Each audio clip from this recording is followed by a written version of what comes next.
কংগ্রেসের কার্যকর্তারা জেলা সভাপতি, ব্লক সভাপতি, বিভিন্ন ডিপার্টমেন্ট, সেল এবং শাখার সংগঠনের প্রধানদের নিয়ে আজকে আমাদের এটা সাংগঠনিক সভা।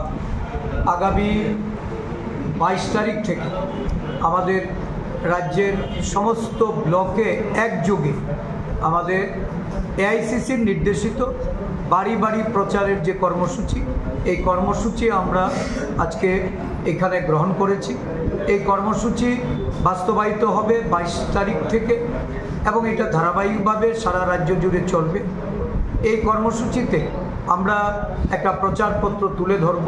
এই প্রচারপত্রের মাধ্যমে সারা রাজ্যে বর্তমান পরিস্থিতি, দেশের বর্তমান অবস্থায় কংগ্রেস দলের যে ভূমিকা, কংগ্রেস নেতা মল্লিকার্জুন খার্গেজি, আমাদের জননায়ক সংসদের বিরোধী দলনেতা রাহুল গান্ধীজি, আমাদের সোনিয়া গান্ধীজি সহ আমাদের যারা নেতৃবৃন্দ, সমস্ত নেতৃবৃন্দদের তাদের সারা দেশব্যাপী এই যে বিভিন্ন রাজনৈতিক কর্মসূচির মাধ্যমে জাতিগত জাত গণনা, দেশের পেহেলগামকে সামনে রেখে এই যে দেশের পাকিস্তানের সঙ্গে যুদ্ধে জড়িত হয়ে আমাদের দেশের রাষ্ট্রনায়ক, আমাদের প্রধানমন্ত্রী, উনি সিজফায়ারের মাধ্যমে যে যুদ্ধবিরতি, এটা আমেরিকার তাদের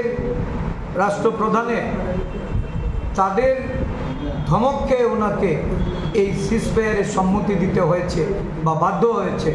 এই বিষয়বস্তুগুলি আমরা জনসম্মুখে তুলে ধরব। এই প্রচার পুস্তিকাতেও আমরা সেগুলি বিস্তারিতভাবে বলেছি এবং রাজ্যের বর্তমান বেকারত্ব, মূল্যবৃদ্ধি, আইন শৃঙ্খলার সার্বিক অবনতি, নারীর অবমূল্যায়ন, অমর্যাদা, তাদের ক্ষমতায়নের ক্ষেত্রে প্রতিশ্রুতি ভঙ্গকারী এই সরকার, এই বিষয়বস্তুগুলিকে সামনে রেখে আমাদের বাড়ি বাড়ি প্রচার শুরু হবে।